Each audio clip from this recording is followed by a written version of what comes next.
twagala okuwa update entonotono ku kaweefube waffe ow'okunoonyereza ensibuko y'omuliro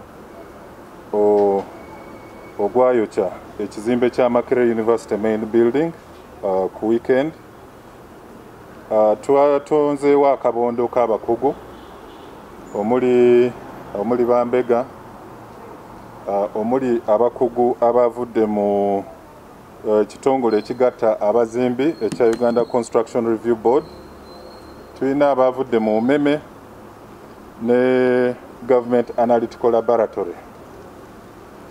Bano batandise n'okufuna statement naddala ku offices ezakoseddwa ng'ekyomwogezi owa Makerere, aba finance ne block okuli Vice Chancellor. Ekiddirira tulindiridde ba engineer aba KCCA abava mu Physical Planning Department bamalirize omulimu gwabwe ogwa risk assessment okulaba obulabe obuliwo mu bisenge bino n'embaawo ezajja omuliro, nti waba bamaze okukola assessment eyo kitusoboseze okutandika okwekebejja oba okukebera ebyo ebyayidde, kituwe ekifaanani ekituufu omuliro guno gwasibuse kuki oba gwavuddewa.